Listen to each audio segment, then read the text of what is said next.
Well, welcome everyone. It's great to have you today. We're so excited to be sharing with you our new research, Unveiling Disparities in Racial, Ethnic, Gender Gaps, and Student Financial Insecurity with proposed solutions. And I'm joined today with some of my co-authors, Carla Fletcher from the Trellis Strategies and Omer Tarbai, also from JFF.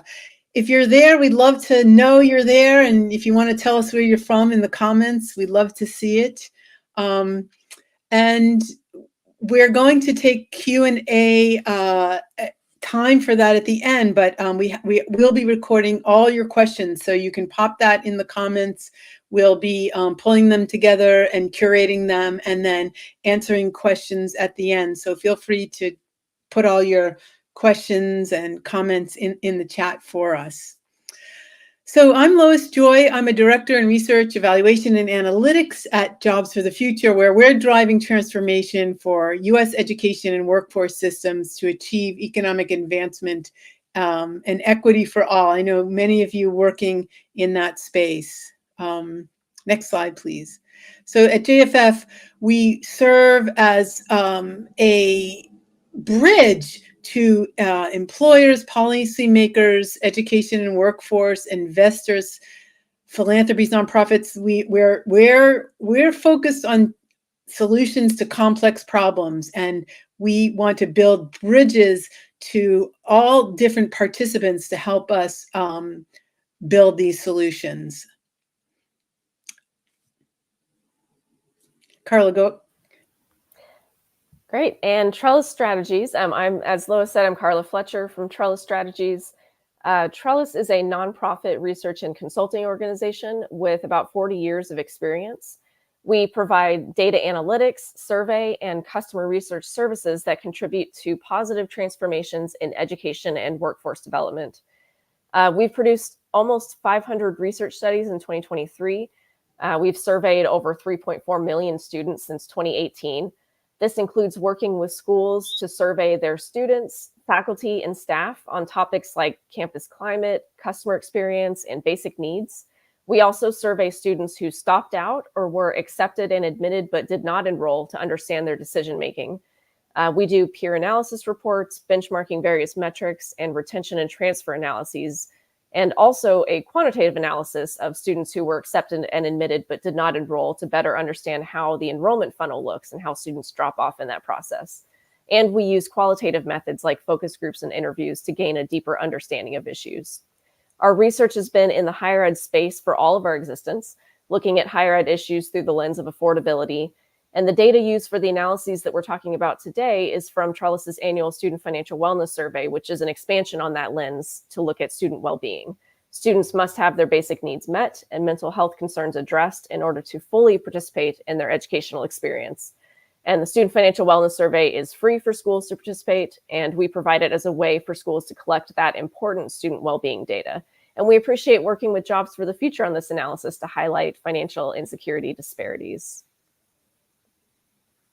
Thank you, Carla. So I wanted to, in addition to Umair and Carla, mention also Jeff Webster, who from Trellis Strategies, who was a co-author on this paper.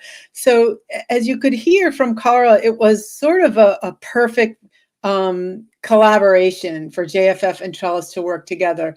Trellis fielding this long-tested, robust national survey on student financial wellness, and JFF with a mission of building opportunity for students and trying to remove any barriers and structural barriers to advancement. So when we started talking about the possibilities of working together and we saw this opportunity, what we saw from the literature is there really hadn't been done a in-depth look at financial insecurity differences among race, ethnicity, gender in using this up-to-date survey and controlling for multivariate countervailing forces, which we'll talk about. So we're just thrilled to have this ability to work together. Oh, no, go back. We're still in the, yeah. And we'll talk about possibilities of collaborating with you all in our next phase of research. But as you may know, the research on student financial wellness that we know of is very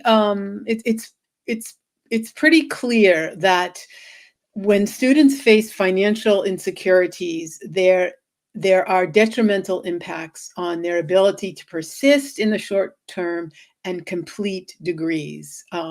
So we know that financial insecurity can make it more difficult to complete degrees, to persist, academic performance, overall well-being, self-confidence in the ability to finish.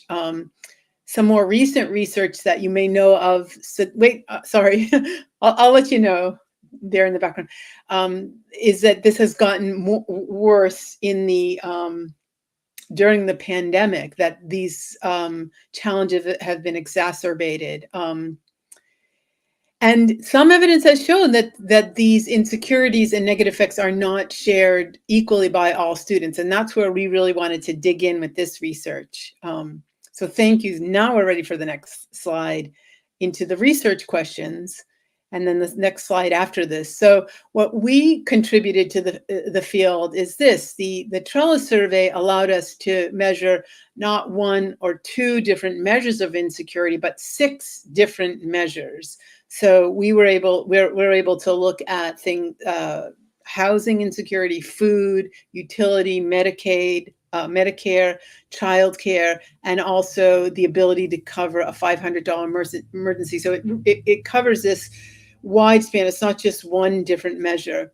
And then what I mentioned is we use the extensive variables to control for some countervailing factors that may contribute to racial, ethnic, and gender differences. Things like the credits a student has accumulated, and we provide in the report a link to the technical report so you can really dig in there. And then we look it up, we conduct our analysis across these racial, ethnic, and gender groups, and also within them. So to really see where do we see these patterns emerging of financial insecurity. And then finally, we add an investigation of student confidence in repaying loans and having used loans, and what they think of what students are telling us and reporting about confidence in repaying and student loan forgiveness. So we think it adds this real full picture using this, again, large data set, over 30,000 students, in this very robust way to really get at what are the financial stressors that students are facing. And so let me turn it over to my co-author, Umair, to talk about key findings. Yeah, thanks, Lois. So like Lois alluded to, we essentially estimated a series of logistic regression models, and we turned those into something called odds ratios. And all that essentially means, in a really simple way, is that we estimated the likelihood that a group of students would answer a question in comparison to another group of students. So we could look at across different racial gaps or gender gaps, and then we were able to estimate how likely somebody is to have reported that they use social welfare services, or how likely they would be to be able to say that they would struggle handling a $500 emergency. So like Lois mentioned, the full report is available to you, and we have tons of findings in there, but we boiled them down to kind of 5 major key findings. So the first one was that Black and Latine students are more likely than white students to experience hardships in paying for basic needs or covering an emergency expense. So this first figure essentially shows how much more likely that group of students, so Black and Latine students, were in comparison to white students in reporting on these measures. So you can see for housing, Black students were almost over 3.5 times more likely to report that they had used housing social welfare services. They were over almost 2 times more likely to report they would struggle handling a $500 emergency. Over 2 times more likely to report that they got food. They got social welfare services for food, and it was Black students particularly significantly more likely than white students across all our measures, and Latine students were significantly more likely for all our measures other than housing. So Our second main finding was that across all racial ethnic groups, women were more likely than men to experience hardships in paying for basic needs and covering emergency expenses. So again, kind of the same style of chart here, but this is women in comparison to men. So you can see across all of our major findings, women were over 1.5 times more likely to report struggling with a $500 emergency, needing help with parental assistance, with medical care, food, housing, and utility services. The next one. Then as Lois talked about, we started looking at some of the intersections between gender and race and looked at how different racial intersections could also potentially be playing a role here. So we also found that within all racial and ethnic groups, women were more likely than men to experience hardships in paying for basic needs and covering emergency expenses. So in this particular chart, each bar is in comparison to men in that same group. So you can see Black women versus Black men, Latina women versus Latina women, and white women versus white men. So you can see for particularly parental assistance, Black women were almost 7 times more likely to have reported that they used social welfare services for parenting in comparison to Black men. But you can see pretty much across all of our measures, women in that category were significantly more likely to have reported struggles across those measures of financial insecurity. We also looked at across all racial and ethnic groups, the students who were parents were more likely than non-parents to experience hardship. So parental status seemed to be a big measure in terms of predicting financial insecurity. So this particular chart looked specifically at parents versus non-parents. So students who reported that they were parents were significantly more likely to report struggles with a $500 emergency, struggling with food insecurity, requiring assistance for housing, utility, and medical care. And then finally, we also looked at the role of how people were paying for their education. So we recorded across a bunch of different measures in terms of how people were paying for school. So whether they were using student loans, or family assistance, whether they were getting grants or scholarships. We found that compared to their white and male counterparts, respectively, Black and Latine women of all backgrounds expressed less confidence in their ability to pay back loans. Our analysis also showed that women and Black students were significantly more likely to report that they were significantly more likely to use loans to pay their education, which is also found in a bunch of previous research. And essentially found that this kind of painting of this potentially dire picture where Black students and women students are taking out loans to fund their education with little to no confidence that they're ever going to be able to pay them back or get out from under that debt. Essentially painting like the dire picture of feeling like they're almost forced to take out loans to fund their education, knowing that it may hamper them in the future in some way. And then I think I'm going to pass it back to Lois to talk about some solutions. Yeah, so once we've dug into these findings, which are showing these gaps in financial insecurity, we really thought a lot about the work that JFF is doing in the field to support post-secondary learners, and also what we know about addressing these gaps, and have pulled together a 3-pronged approach to begin to addressing these kind of gaps that Carla is going to take some time to explain to us. Great, thank you. Yeah, so the call to action, what can we do with this information? So first, we're going to talk about student basic needs centers. Colleges and universities have been increasing student support services in recent years in recognition of the financial insecurities that so many students face, as we saw in the data that we just looked at. While developing these services is one hurdle, awareness of their existence and use by students is another hurdle. So a one-stop center that houses an array of assistance for students like financial aid, food pantries, childcare, transportation help, that can make it easier for students to know where to find help, and also for faculty and staff to know where to direct students who are having trouble. The success of a center like this is very dependent on the available resources. The centers themselves often have limited funding, and they're trying to tackle issues that are so much broader than the college itself. But creating a state investment in basic needs centers would be a huge boost, And it would help the centers have the resources to better connect students to all the available local, state, federal, and community resources out there to help them. Also, we note policies for student financial assistance need to be updated. Eligibility for public assistance needs to be updated to better accommodate college students. The typical college student is no longer a young person just out of high school who's still classified as a dependent under their parents. The college population now includes more people from low-income families, older adults, workers, and parents. These are people who are often living on their own with bills and families to support. College costs continue to rise, and recent inflation has driven up the costs of living, housing, and food, and everything else. So changes to the rules for federal food assistance and housing programs could help many college students remain enrolled and earn a credential. For example, access to the SNAP food assistance program was expanded to include more college students during the COVID-19 pandemic, and an estimated 3 million more college students were able to enroll in the program and receive benefits. So those eligibility rules have now been rolled back to the original rules with the end of the public health emergency declaration, unfortunately. But making those pandemic era changes permanent would help millions of financially insecure college students. And making similar changes to other assistance programs to accommodate modern college students would be similarly helpful.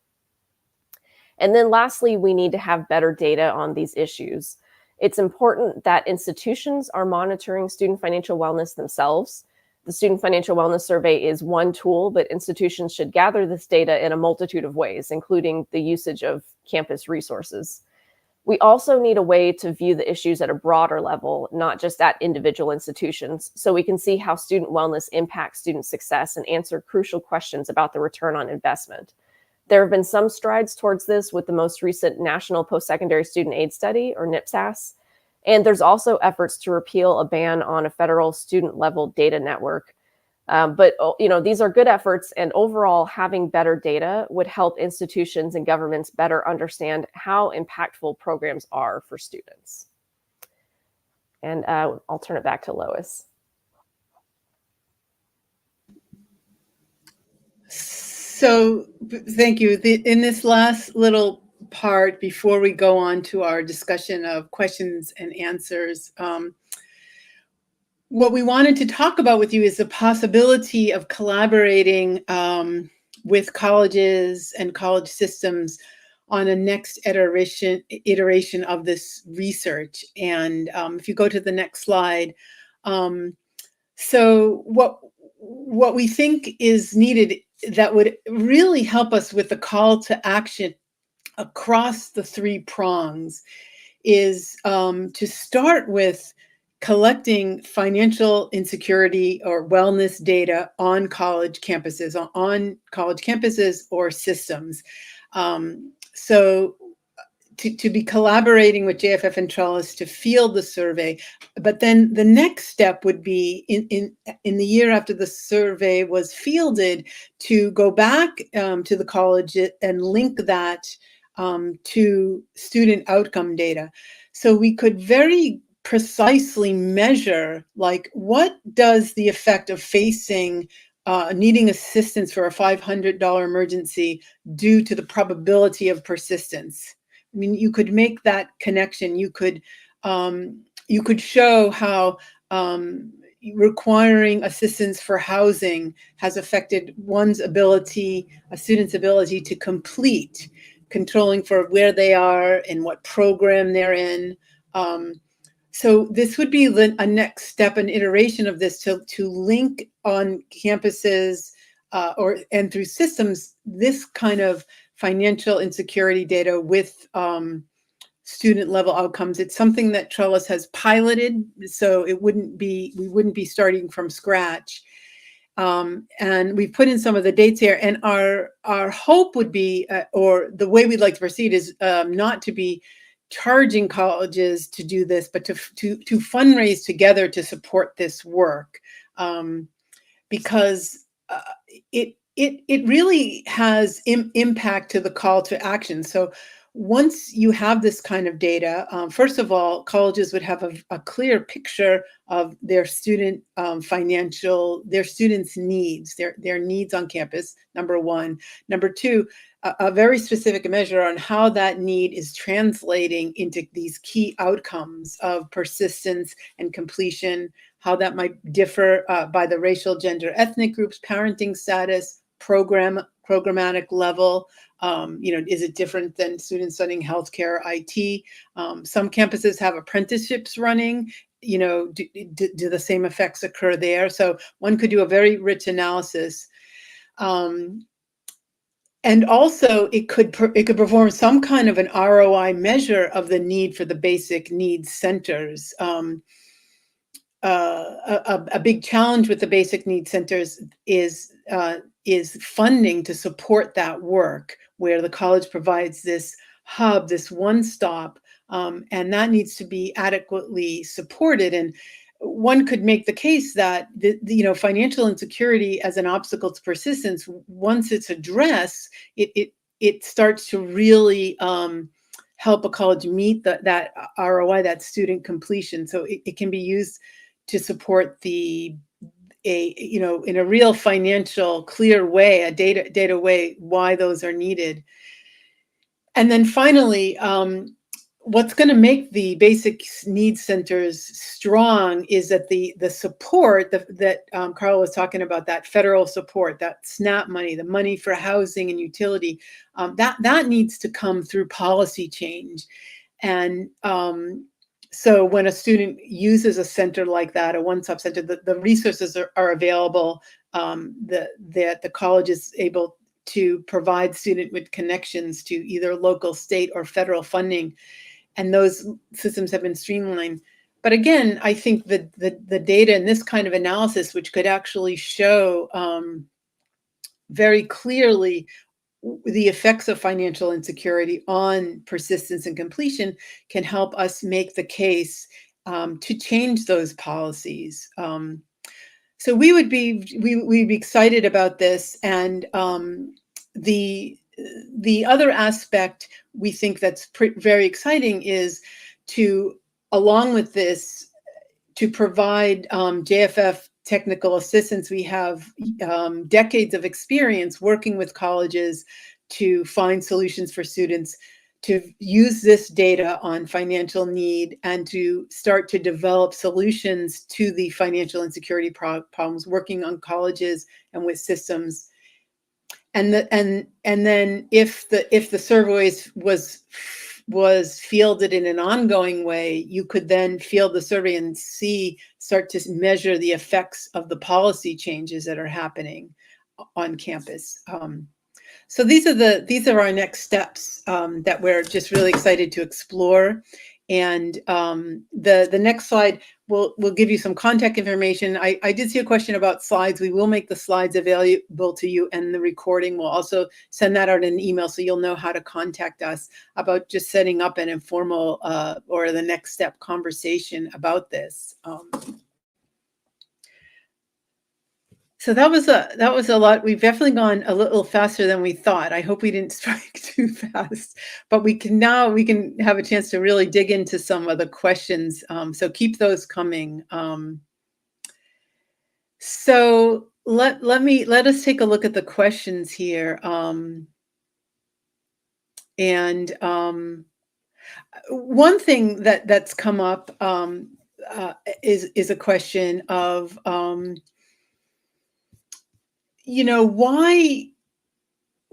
why do we see some of these trends? Why do we see some of these differences? Why is this an issue now?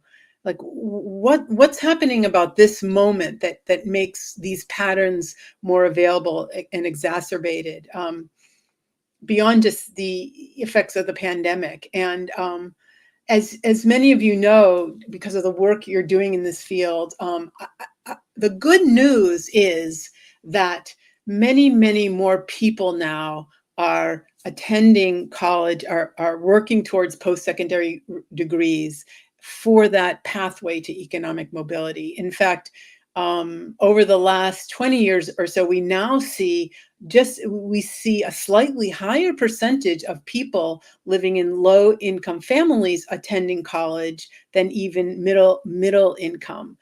And I think we could all agree that that's really the good news, that we have started to open up opportunity and access. And now we just are at a point, though, where our financial aid systems need to catch up with that. The student of who we typically saw historically is now changing. So we have many more adult learners, many more students who are parents, and students coming from lower income families. So I think that's the good news. Post-secondary credential today, as you know, still remains one of the key pathways to economic mobility in this country. And to really dig in here and find the policy and programmatic solutions to make this opportunity a reality is going to mean that we are able to hold our promise of post-secondary, the post-secondary promise for economic mobility.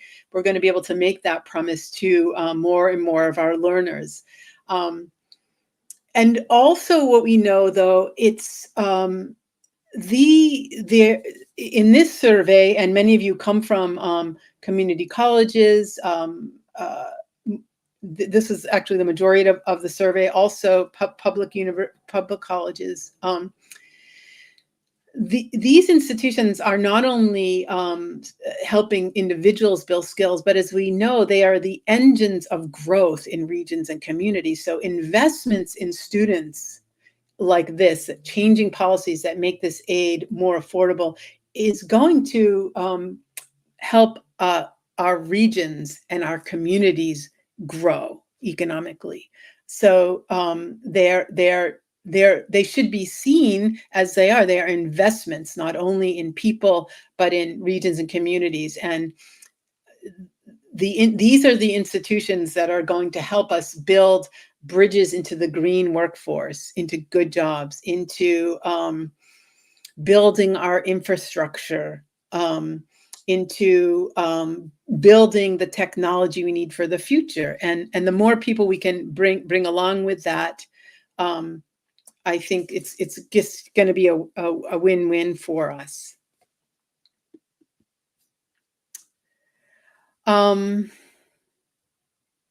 So some of you maybe seem to be wondering,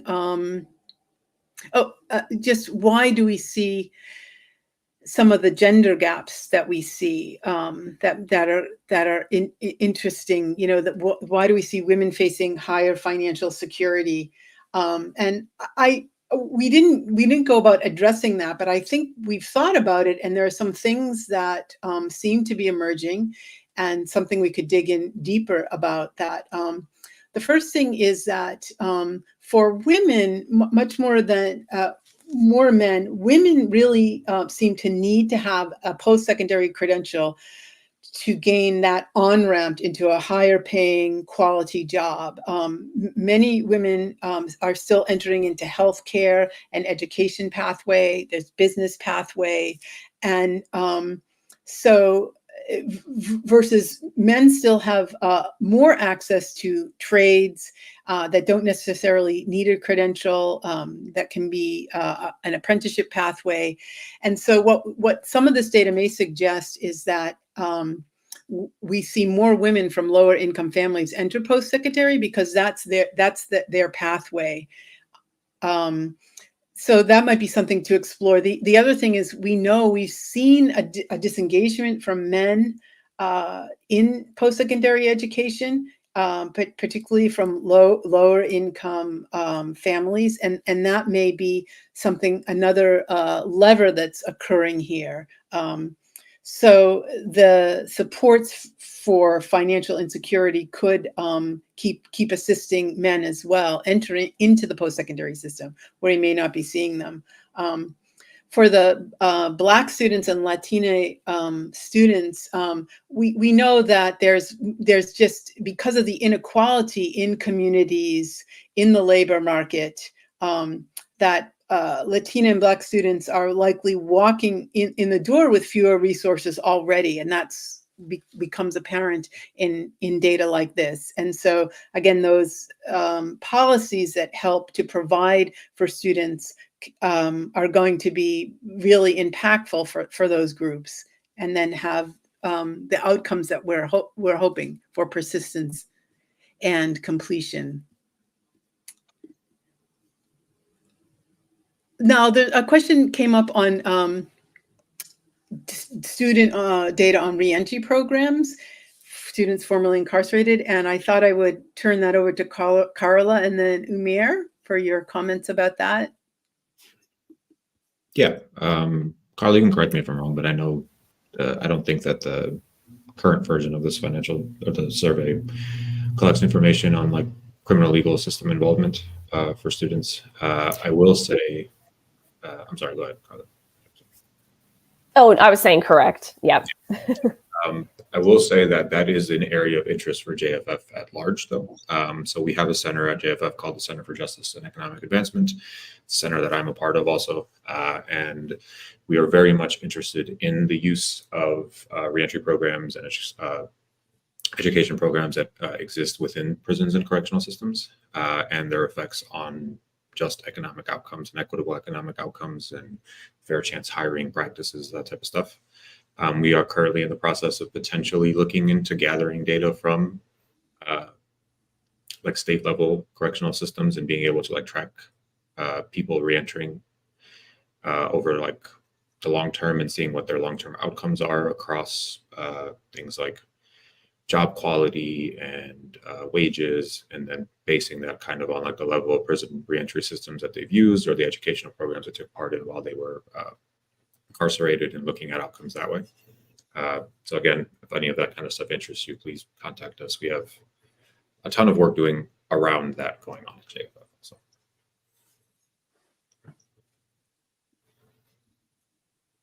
Then I think also, maybe this is a good question for Carla. There's a question in the chat about what the process is for an institution adopting the Student Financial Wellness Survey or taking part in that survey. Yes, absolutely. So Trellis implements the survey every fall, and it's in mid to late October, and it goes for about 3 weeks. So the process is that the school should reach out to us, and my contact information is right there, and we'll get you guys onto our list of schools that we work through the steps, and we try to keep the lift pretty light for schools to be involved in the survey. But there are a few things that schools need to do, including providing contact information for their students. So we launched the survey through our Qualtrics account as a third party, so that the students know that their answers aren't going directly to their school necessarily.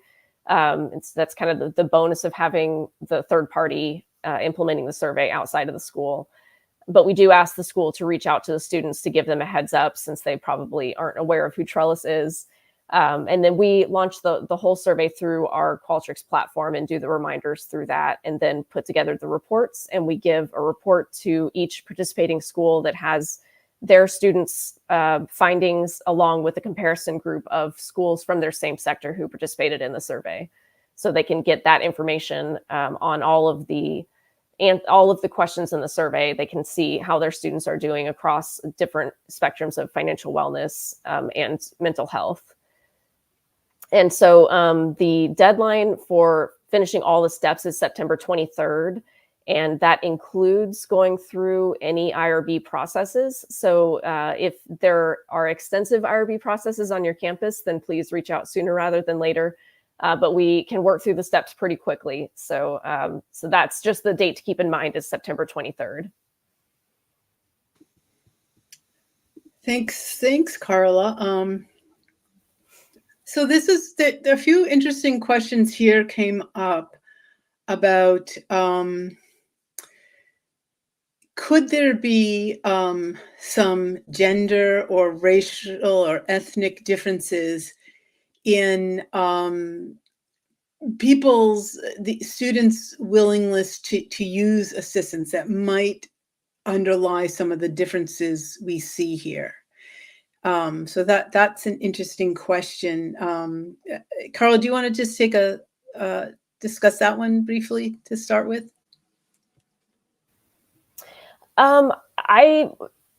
I think that, so the question that we ask is, do you use, this type of public assistance? So we don't get a sense from the survey if they are in need but aren't reaching out for assistance from that particular question. Now we can get some other senses from the survey of if they said that they would have trouble getting $500, or if they said they run out of money. A lot of times you can kind of get a sense of, general financial insecurity. But whether they specifically needed housing assistance, if they never even reached out to apply for the assistance, they'll answer no on that question because they didn't receive the assistance because they never applied. So we don't know, from that sense. But I think, generally we're asking if they did receive assistance, and I think that there probably are a lot of reasons why some people don't reach out for help. I think that there's some amount of stigma or shame that can come along with feeling like you need assistance. And so I think that can play into whether or not people do reach out for help. And from this survey alone, we aren't really able to dig into that. But I think that there can be a lot of really interesting studies around different sort of maybe cultural or societal reasons why people don't reach out for help if they need it. Yeah, I would also say there's probably enough research out there that does speak to some of like the cultural implications of like reaching out for help, right? Like the willingness to like seek therapy, or the willingness to like seek other social welfare services in certain populations, just because there are stigmas around it. So I think we can assume as much, that there is probably some underreporting in certain groups. But yeah, I think that, additional research, or like maybe even something qualitative or interviewing people, potentially flesh some of that kind of stuff out.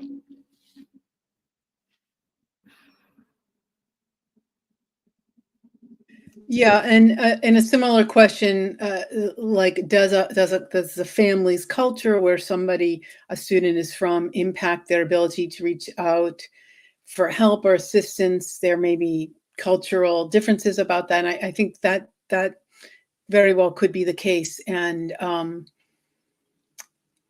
that may be something to I consider, and maybe another iteration of this survey, another way to kind of maybe add a question or two to get at that. Or also in this, I would say in the next phase of research we're hoping to do, which would be to field the survey, link it to the student data. We also could add some qualitative research where we're talking with students, focusing on different cultural practices, and maybe trying to understand that important question a lot better, and develop ways to provide assistance in a way that's culturally appropriate to all students. So I think that those are really important questions. Yeah. Yeah, just kind of like one last thing around that. I know I've seen in other surveys also, there's versions of asking about that. Forget who it is. I think the Department of Health asks us a question like this, where it's like, if you needed services, would you seek them, essentially, right? Like, so not just like, did you, it's like also like, if you needed the help, would you actually go seek that service? So that could be one potential way of getting at it also.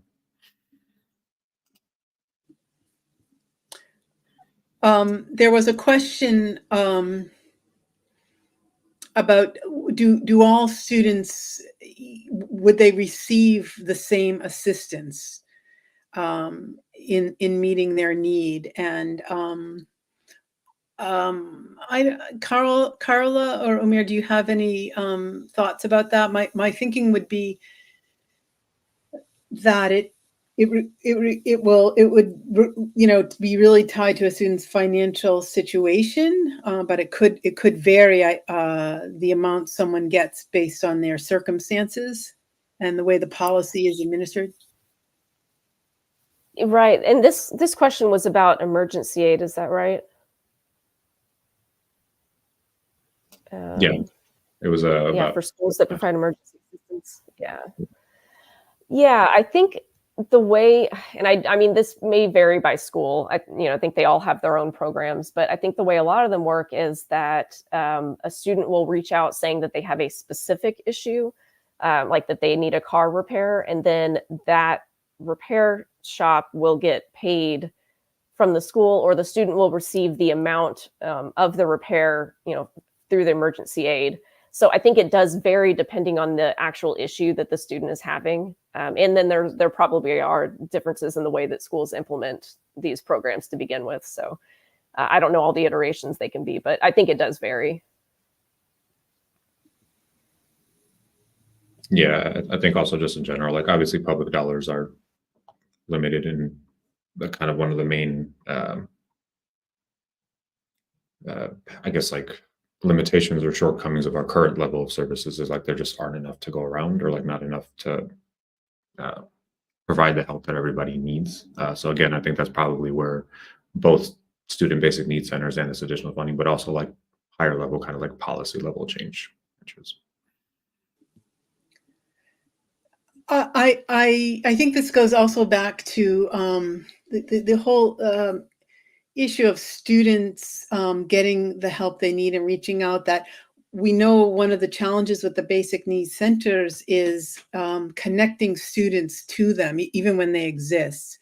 And as we've been discussing, we need to work on ways that are going to be culturally appropriate, non-stigmatizing, and easily accessible. And it's really a work in progress. There's work going on in the country now as these are emerging, that we can draw from. That there are some rural colleges where services are actually delivered door to door, because a lot of the classes are online, and the coming in to an in-person center isn't so feasible. So, for example, I think there's a lot of agility there. Some colleges have found success with using nudging technology through phones to reach out to students, to just lower the bar in a way that's very non-stigmatizing.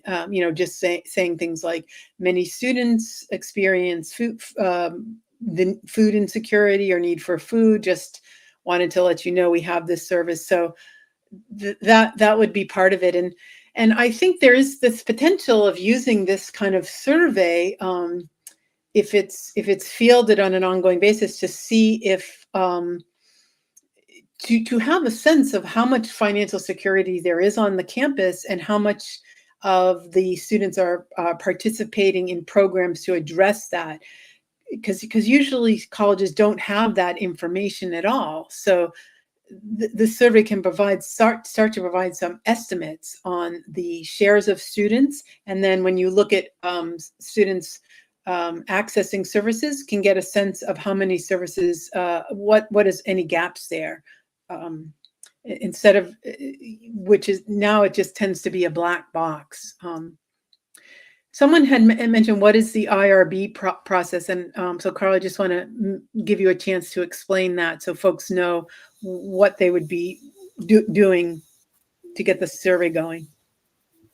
Yes, absolutely. So we go through IRB at every school that participates. And I would say the majority of schools waive the IRB, but some have us go through. So it's really up to the school to decide if, what kind of IRB process we go through, if we're waiving it, or if we're doing expedited, or if we're going through a full review. Any way that the school decides, we can help. We have answered probably every question an IRB has ever asked or will ever ask. So we have all the documents available to be able to go through that process. But in general, it is up to the school to decide if they think an IRB review is necessary or not. And we're happy to assist with any decision. And Carla, I think there's also one more question about taking part in the survey. So if somebody asks if we have an interest in a specific subgroup of student, like student parents, can you still participate even if you're not interested in looking at the larger student body? That is a good question. We really do like to focus on or include all of the undergraduates, or a random sample of the undergraduates. so that when we are using the data to put together policy pieces, where we aggregate everybody together, we do have, a broad swath of undergraduates that we're researching.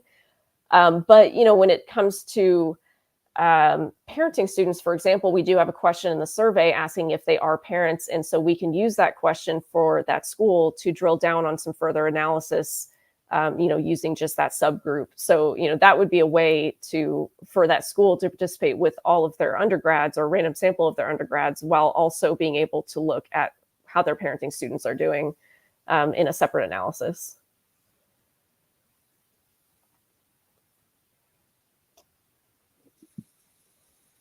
And then this interesting, the question came up on, I would assume international students would be included in the survey, but the question was they wouldn't necessarily be eligible for some U.S. aid.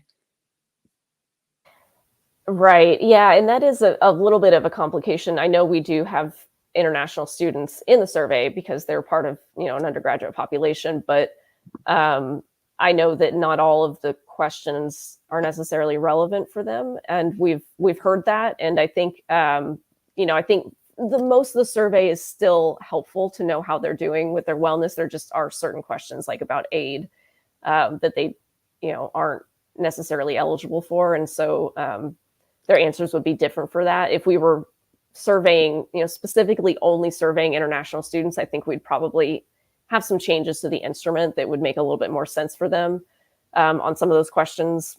But yeah, so I guess the answer is that international students are involved in the survey, and I think there are going to be some questions that just aren't relevant for them.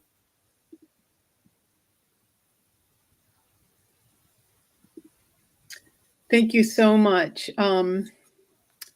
A question came up about funding from the U.S. Department of Natural Resources, and I wasn't sure if that was funding for this research or funding for students. Yeah, so maybe we could get a clarification on that. I'm not sure if, but that's something we could look into as a possibility. So we, put in your final questions as we wrap up here. It's just great to see this interest and your engagement, and thank you so much for your time today. We really appreciate this. Just being able to share these results and think about next steps at working together to create opportunity for these students who really at great risk, entering post-secondary education from low-income families and communities can be a risk. We know that the burden of debt, but the motivation is just very high to build that opportunity to economic mobility, to contribute to the communities and regions, and so to be able to work with you on providing more resources for students is something we just would really look forward to. And we think we really have a model here that really isn't being done. If you look at research on student persistence, on student outcomes, JFF is doing a lot of work in this area now, across the board, but in the Center for Racial Economic Equity, where we're doing a lot of research now looking at what's supporting learners. We very, very rarely have information on students' financial situations. And that's, all the research is telling us it's got to be a key foundational principle in whether someone is able to re-enroll the next semester and to keep enrolling and accumulating credit to completion. So we feel like this would be a real game changer, really, to have this data, to provide this data to colleges and systems so that we could have a much clearer understanding of the financial, the educational impacts of this financial insecurity. and then we can measure it and start to build support coalition programs at the school to begin to address it. And at this point, one of the key findings here was that for particularly Black and women students who are relying on loans, the financial aid is available, this feeling, this real lack of confidence and the ability to be able to pay them off. So that's where I'm talking about, that they're coming in with this risk, and probably that comes from just uncertainty about what will be the economic benefits of these degrees. And so we really have, I think, the potential to start to provide information that can really move the needle and be a game changer. And just so you know, the data that we are planning to analyze in this research, it's not going to be well, it's going to just provide this big picture pattern of what can happen. So I just want to thank you again on behalf of my co-authors for you taking the time and helping us think about this. And we'll be following up with this recording in this email and the slides, and be reaching out to just have these conversations about what might be a possibility for next steps. So I want to thanks everyone so much for your time. I hope you have a great rest of your day, and we hope to talk to you soon.